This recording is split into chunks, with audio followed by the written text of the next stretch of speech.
જય માતાજી બધાને। તો આજે હું આવી ગઈ છું ફરીથી એક સરસ મજાની મહારાજ સ્ટાઇલ રેસીપી સાથે। લગ્નનો જે જમણવાર હોય ને એમાં ચાટ આપણા બધાની ફેવરેટ હોય છે। તો આપણે આજે એક એવી જ ચાટ આલુ ટિક્કી ચાટ આપણા ગુરુકુળમાં બનાવવાના છીએ। તો ચાલો બનાવવાનું સ્ટાર્ટ કરીએ।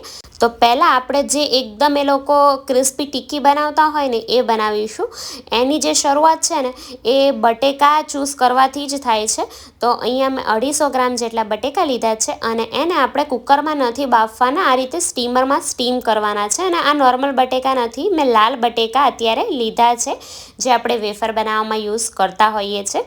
આમાં સ્ટાર્ચનું પ્રમાણ ઓછું હોય છે એટલે જે આપણી ટિક્કી બનશે ને લોંદા જેવી નહીં થઈ જાય। તમે અહીંયા નોર્મલ બટેકા પણ લઈ શકો છો પણ પછી રિઝલ્ટમાં ફેર પડી જશે। અને આને આપણે લગભગ 80% જેટલા કૂક થાય ને એટલા જ સ્ટીમ થવા દેવાના છે, પ્રોપર એને પૂરેપૂરા કૂક નથી કરવાના। તો આપણે એને લગભગ 20 મિનિટ જેટલું થવા દઈશું અને ત્યાં સુધી આપણે આપણી ગળી ચટણી બનાવી લઈએ। એના માટે અહીંયા એક પેનમાં મેં 200 ગ્રામ જેટલી ખાંડ લીધી છે અને એમાં આપણે પોણો ગ્લાસ જેટલું પાણી ઉમેરવાનું છે। જનરલી આપણે જે ચટણી બનાવીએ ને એ લોકો કરતાં એકદમ અલગ હોય છે। તો આજે આપણે રસોયાની સિક્રેટ રીતથી ચટણી શીખીએ। અને અહીંયા મેં 25 ગ્રામ જેટલી આંબલીને 100 ml જેટલા પાણીમાં પલાળી લીધી હતી અને આખી રાત મેં પલાળી રાખી છે। અહીંયા એ વાતનું ખાસ ધ્યાન રાખજો કે આને ગરમ પાણીમાં નથી પલાળવાની, ઠંડા પાણીમાં જ આખી રાત પલાળી રાખી એટલે સરસ એ એકદમ સોફ્ટ થઈ ગઈ છે। જો ગરમ પાણીમાં પલાળશો ને તો એની જે ઓરિજિનલ ફ્લેવર આવી જોઈએ ને એ નહીં આવે, એટલે આપણે આને છે ને ઠંડા પાણીમાં, એટલે કે જે નોર્મલ ઘરનું પાણી હોય એમાં જ 6-7 કલાક પલળવા દેવાની। તો જ એનો જે ઓરિજિનલ ટેસ્ટ આવવો જોઈએ ને આવશે। ને 6-7 કલાક પલળશે ને એટલે જો આ રીતે એકદમ સોફ્ટ થઈ ગયા છે, જે હાથથી તમે એને મેશ કરી લેશો। અને હવે આને આપણે ગાળીને એ ખાંડવાળા મિશ્રણમાં લઈ લેવાનું છે જેથી ઉપરના બધા રેશા ગળણીમાં આવી જશે અને નીચે ખાલી આંબલીની પ્યુરી જ પડી જશે। અને ચમચીથી આપણે જે નીચે ચોટ્યું હશે ને એ પણ બધી જ એની પ્યુરી લઈ લેશું। અને હવે આપણે આને ગેસ ઉપર મૂકી દઈએ અને આપણી આગળની પ્રોસેસ કરીએ। એમાં આપણે એક મોટો એલચો, એક બાદિયું, 1 ઇંચ જેટલો તજનો ટુકડો, 3 થી 4 જેટલા મરિયા, એક ઇલાયચી અહીંયા મેં મોઢું ખોલીને લીધી છે એ, અને 3 નંગ જેટલા લવિંગ ઉમેરી દઈશું। અડધાથી 1 ચમચી જેટલો લાલ મરચું પાવડર, અડધી ચમચી જેટલું ધાણા જીરું અને સ્વાદ પ્રમાણે મીઠું ઉમેરવાનું છે। અને હવે આપણે આને સરસ, આપણે જે પાણી ઉમેર્યું ને લગભગ અડધા ભાગનું થઈ જાય ને એટલું ઉકળવા દેવાનું છે જેથી ખડા મસાલાની બધી જ ફ્લેવર ચટણીમાં આવી જશે અને આપણી ચટણી સરસ થીક પણ થઈ જશે। અને આ બાજુ આપણે બટેકા પણ ચેક કરી લઈએ, લગભગ 20 મિનિટ જેવું થયું છે। જો બટેકા કઠણ છે, આ રીતના બફાઈ ગયેલા છતાં કઠણ હોય ને એવા બટેકા આપણે રાખવાના છે। સાવ છૂંદા જેવા થાય ને એવા બટેકા આપણે નથી બાફવાના। તો અહીંયા બટેકા બફાઈ ગયા છે, આપણે એને એક પ્લેટમાં નીકાળી લઈએ અને એને પહેલાં પ્રોપર ઠંડા થવા દેવાના છે, પછી જ આપણે આગળની પ્રોસેસ કરીશું। અને જો આ બાજુ આપણી ચટણી પણ સરસ ઉકળી ગઈ છે, લગભગ હજુ આને 5-1 મિનિટ જેટલું આપણે ઉકળવા દઈશું। 10 મિનિટ જેવું થાય છે અને ચટણી રેડી થઈ જશે। તો એ બધું થાય ને ત્યાં સુધી આપણે આપણી ગ્રીન ચટણી પણ બનાવી લઈએ। તો એના માટે અહીંયા મેં 30 ગ્રામ જેટલો ફુદીનો લીધો છે, એને આપણે મિક્સર જારમાં લઈ લઈશું। અને 30 ગ્રામ ફુદીના સામે આપણે 15 ગ્રામ જેટલા લીલા ધાણા લેવાના છે અને મેં ડાળખા સાથે જ લીધા છે। અને સાથે 7 થી 8 ગ્રામ જેટલા લીલા મરચાં આપણે લેવાના છે, અહીંયા મેં 2 જેટલા લીલા મરચાં લીધા છે। આ ચટણીનો એક પ્રોપર રેશિયો હોય છે, જેટલો ફુદીનો લઈએ ને એના કરતાં અડધા આપણે લીલા મરચાં લેવાના હોય છે। આ રેશિયો મેન્ટેન કરશો ને તો તમે ગમે તેટલા પ્રમાણમાં ચટણી બનાવશો ને તો પણ એ હંમેશા એકદમ ટેસ્ટી બનશે। તો હવે આપણે આ ચટણી કાઢી ના પડે ને એટલે એનામાં હું 2 જેટલા બરફના ટુકડા ઉમેરી દઈશ। રસોઈયા તો બહુ મોટા પ્રમાણમાં ચટણી બનાવતા હોય એટલે એ બરફ નથી ઉમેરતા। એ લોકો શું કરે કે એક મોટા વાસણમાં બધું મિક્સ કરીને ઉપરથી લીંબુનો રસ નાખીને મિક્સ કરી દે અને પછી ચટણી વાટે। એવું કરવાથી પણ ચટણી કાઢી નથી પડતી હોતી। તો અત્યારે તો આપણે થોડી જ ક્વોન્ટિટીમાં બનાવીએ છીએ એટલે અત્યારે મેં બરફના ટુકડા ઉમેરેલા છે। અને એમાં આપણે લગભગ 1 થી 1.5 ચમચી જેટલો લીંબુનો રસ ઉમેરીશું। આનું પ્રમાણ તમે તમારા સ્વાદ પ્રમાણે વધારે ઓછું કરી શકો છો। સ્વાદ પ્રમાણે મીઠું ઉમેરી ચટણી આપણે વાટી લેવાની છે। તો જો અહીંયા આપણી આ રીતની ગ્રીન ચટણી બનીને રેડી થઈ ગઈ છે. તમે જોઈ શકો છો કે કેટલો સરસ એનો ગ્રીન કલર આવ્યો છે. તો હવે આપણે આને સાઈડમાં મૂકી દઈએ અને આ રીતની આપણે થીક જ ચટણી રાખવાની છે. અને જો બીજી તરફ આપણી જે ગળી ચટણી છે ને એ પણ બનીને રેડી થઈ ગઈ છે. લગભગ 10-1 મિનિટ જેટલી આને મેં ઉકાળી છે. આ રીતની થિકનેસ એની રાખી છે. આ ઠંડી થશે ને એટલે જો આમાં ખાંડની ચાસણી જ કરેલી છે આપણે, એટલે એ હજુ થીક થતી હોય છે, એટલે મીડિયમ થિકનેસ જ આપણે એની રાખવાની છે. અને હવે આપણે આ જે ખડા મસાલા છે ને એને ચમચાથી અથવા તો આને ગાળી લેવાની, એ રીતે એને બહાર નીકાળી દેવાના છે. તો અહીંયા આપણી આ ગળી ચટણી રેડી છે. આપણે આને સાઈડમાં મૂકી દઈએ અને આપણે આપણી ટિક્કીની તૈયારી કરી લઈએ.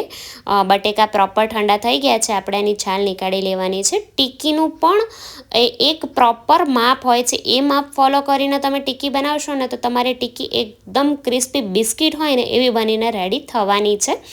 તો હવે આ રીતે જે મોટા કાણાવાળું જે છીણી હોય ને એનાથી આપણે બટેકાને છીણી લેવાના છે. અને એ વાતનું ખાસ ધ્યાન રાખવાનું કે બટેકા પ્રોપર ઠંડા થઈ જાય પછી જ આપણે એને છીણવાના છે.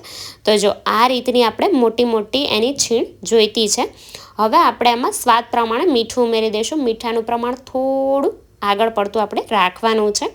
અને એમાં આપણે 25 ગ્રામ જેટલો કોર્નફ્લોર ઉમેરી દઈશું. અહીંયા કોર્નફ્લોર જ લેવાનો છે, ચોખાનો લોટ નથી યુઝ કરવાનો.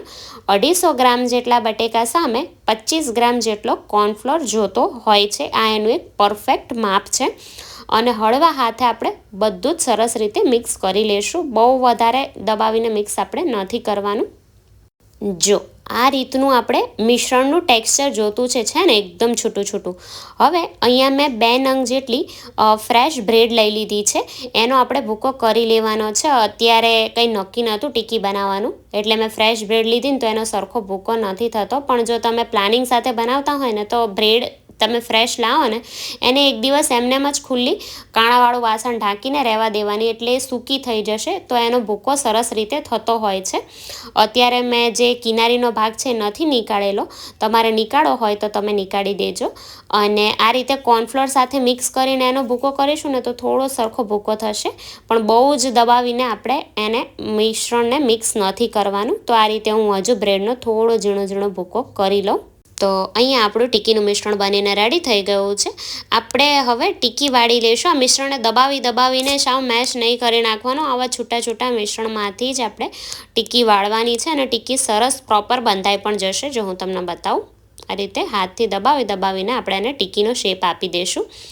તો જો અહીંયા આપણી આ રીતની ટિક્કી બનીને રેડી થઈ ગઈ છે. અને આ જ રીતે હું બીજી બધી જ ટિક્કી વાળીને રેડી કરી લઉં છું.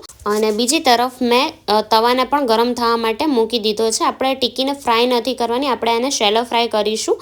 અને અત્યારે હું એને ચોખ્ખા ઘીમાં શેલો ફ્રાય કરી રહી છું. જે લારીવાળા હોય ને એ જે આલુ ટિક્કી બનાવતા હોય ને વેજીટેબલ ઘીમાં એને ફ્રાય કરતા હોય છે. એટલે આ રીતે થોડું વધારે પ્રમાણમાં ઘી મૂકી આપણે ટિક્કીને આમાં ફ્રાય કરી લેવાની છે. અને સહેજ એવું લાગે કે તમને કે ઘી ઓછું થાય છે ટિક્કી ફ્રાય થતાં તો ઉપરથી બીજું થોડું ઉમેરી દેવાનું. અને એક બાજુથી થાય એટલે આપણે એને બીજી તરફથી પલટાવી દઈશું. આ રીતે આપણે એને બ્રાઉન કલરની થાય ને એટલી આ રીતે શેલો ફ્રાય કરવાની છે. ને થોડી એ થઈ જાય ને પછી આ રીતે તાવીથાની મદદથી આપણે એને પ્રોપર દબાવીને આ રીતે જે એના ખૂણા હોય ને એને તાવીથાથી તોડી લેવાના છે. ને પાછું દબાવવાનું એટલે ટિક્કી અંદર સુધી એમાં ઘી ઉતરશે અને ચડી જશે. અને એને બંને સાઈડથી આપણે ફેરવતા જવાનું અને દબાવતા રહેવાનું. એટલે જો તમને પહેલાં એવું લાગતું હશે કે આવી ટિક્કી તો બહાર નથી હોતી લગનમાં, પણ એ લોકો આ જ પ્રોસેસ કરતા હોય છે. તાવીથાથી તોડતા જાય અને ટિક્કીને દબાવતા જાય, જેથી અંદર સુધી ઘી પણ ઉતરશે, અંદર સુધી એ ચડી જશે અને પ્રોપર આપણી ટિક્કી ક્રિસ્પી થતી હોય છે. તો આ જ રીતે આપણે એને હજુ પલટાવીને બદામી કલરની થાય ને એવી થવા દેવાની છે. તો અહીંયા જો આપણી ટિક્કી સરસ જો ગોલ્ડન કલરની થઈ ગઈ છે. બંને તરફથી આ રીતે દબાવીને મેં એને શેલો ફ્રાય કરી લીધી છે. આપણે આને પ્લેટમાં નીકાળી લઈએ અને આ રીતે વારાફરતી બધી જ ટિક્કીને આપણે શેલો ફ્રાય કરી લેવાની છે. તો અહીંયા આપણી ટિક્કી રેડી છે. હું તમને એની ક્રિસ્પીનેસ પણ સંભળાવું. આમ તો જોઈને ખ્યાલ આવતો જ હશે કે કેટલી ક્રિસ્પી એ બની છે. હવે આપણી ટિક્કીને બધું તૈયાર છે. આપણે આપણી ચાટને એસેમ્બલ કરી લઈએ. તો આ રીતે દહીંના થોડા ડ્રોપ્સ એના ઉપર મૂકી દેવાના છે. એટલી બધી દહીં બધું નહીં નાખવાનું કે ટિક્કી પણ ના દેખાય. એ જ્યારે આપણે ખાતા હોય ને ત્યારે નાખવાનું. સર્વિંગ વખતે આપણે થોડું જ બધું એમાં ઉમેરીશું. ઉપરથી થોડી આમથી લીલી ચટણી લઈ લેવાની છે. ઉપરથી ગળી ચટણી ઉમેરી દેશો અને તમે જોઈ શકો છો કે ઠંડી થયા પછી એ કેટલી સરસ થીક થઈ ગઈ છે. થોડા અમથા બીટના લચ્છા અને ડુંગળીના લચ્છા મૂકી દઈશું. થોડા દાડમના દાણા અને નાયલોન સેવ ઉપર ભભરાવાની છે અને થોડા અમથા દાણા ભભરાવી દઈશું. તો અહીંયા આપણી એકદમ ટેસ્ટી એવી આલુ ટિક્કી ચાટ બનીને રેડી થઈ ગઈ છે. અને મને 100% ખાતરી છે કે આજની રેસીપી તમને ગમી જશે. તો વિડીયોને લાઈક અને શેર ચોક્કસથી કરજો અને ચેનલને સબસ્ક્રાઈબ પણ જરૂરથી કરી દેજો. તો હું ટેસ્ટ પણ કરી લઉં. એકદમ ટેસ્ટી બની છે. તો હું એને એન્જોય કરું છું અને તમે ફટાફટથી આને બનાવવાની તૈયારી કરો. તો ચાલો ફરી મળીશું આવી જ એક નવી રેસીપી સાથે. ત્યાં સુધી બધાને જય માતાજી.